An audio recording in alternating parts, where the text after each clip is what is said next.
The MiG-41 and PAK programs are often portrayed by Russia as flagship projects showcasing its aerospace innovation and military strength. However, a closer examination based on verified facts reveals a different story, one marked by delays, overhype, technical challenges, and systemic shortcomings within Russia's defense industry. The MiG-41 was initially intended to replace the aging MiG-31 interceptor, a design from the Cold War era. While the MiG-31 remains a capable aircraft in certain roles, its technology is outdated and maintenance costs are rising. Russian officials have described the MiG-41 as a hypersonic interceptor capable of flying at speeds exceeding Mach 4 and operating at near-space altitudes. It is also claimed to have cutting-edge weapons like directed energy systems and air-to-space missiles. Despite these grand claims, there is no concrete evidence of a prototype or test flights. Reports about the program come almost exclusively from state-controlled media or official statements, with no independent verification. This has raised serious doubts about whether the aircraft exists beyond conceptual designs and computer models. The gap between ambition and reality is significant. Developing a high-speed, near-space-capable interceptor requires advanced materials, propulsion technologies, and avionics that Russia struggles to produce domestically. Western sanctions have severely limited Russia's access to critical components, especially semiconductors and precision manufacturing tools. Attempts at import substitution have so far been ineffective for such high-end systems. Meanwhile, Russia continues to rely heavily on upgraded versions of the MiG-31, which, while more affordable, are themselves based on decades-old airframes. The MiG-31K, for instance, has been modified to carry hypersonic missiles, but the operational effectiveness of these weapons remains questionable. Similar challenges confront the PAK-DA program, which aims to develop a stealthy long-range strategic bomber to eventually replace older Tu-95 and Tu-160 bombers. The PAK-DA is intended to feature low observable stealth characteristics and the ability to carry both nuclear and conventional weapons internally. Early promises suggested a flying prototype by the mid-2020s, and serial production shortly thereafter. Yet, as of now, no flying prototype or credible test program has been publicly demonstrated. Available information mostly consists of scaled models, wind tunnel tests, and announcements of initial component development.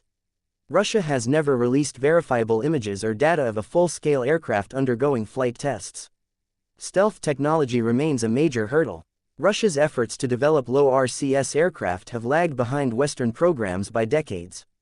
The Su-57 fighter jet, Russia's most advanced platform, is produced in extremely limited numbers and does not fully match fifth-generation stealth standards. The technological requirements for a stealth bomber, such as radar-absorbent coatings, advanced shaping, and heat management, are even more demanding. Without access to foreign technology and with an underfunded industrial base, Russia faces an uphill battle to make the PAK-DA a reality. Both projects are symptomatic of a broader crisis in Russia's military-industrial complex. The prolonged war effort in Ukraine has drained financial resources, diverted skilled personnel, and intensified the impact of international sanctions. Highly specialized engineers and scientists have left the country or been redirected to short-term production needs rather than advanced research. The cumulative effect is a chronic shortage of expertise and manufacturing capability necessary for next-generation aerospace development.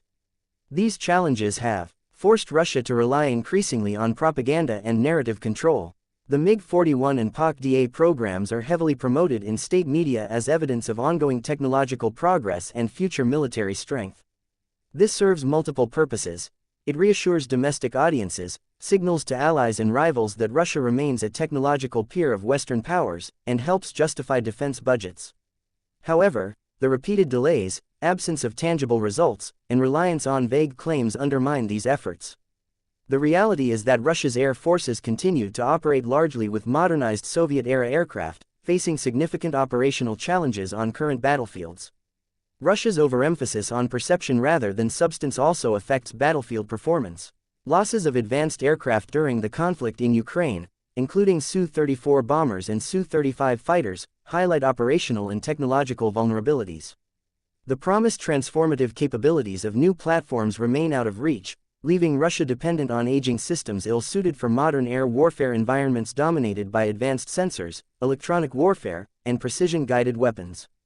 Ultimately, the MiG-41 and PAK projects reflect more about Russia's strategic posture and internal politics than about actual military modernization. They function as aspirational placeholders within defense planning documents rather than as deliverable weapons systems. Without substantial shifts in economic conditions, industrial capacity, and technological access, these programs are unlikely to progress beyond conceptual or prototype stages for many years, if ever. The continued promotion of these aircraft thus serves primarily as a tool of strategic deception, maintaining an illusion of advanced military capability in the face of growing technical and economic obstacles. This discrepancy between claim and reality contributes to a growing credibility gap internationally and highlights the fundamental weaknesses within Russia's aerospace sector today.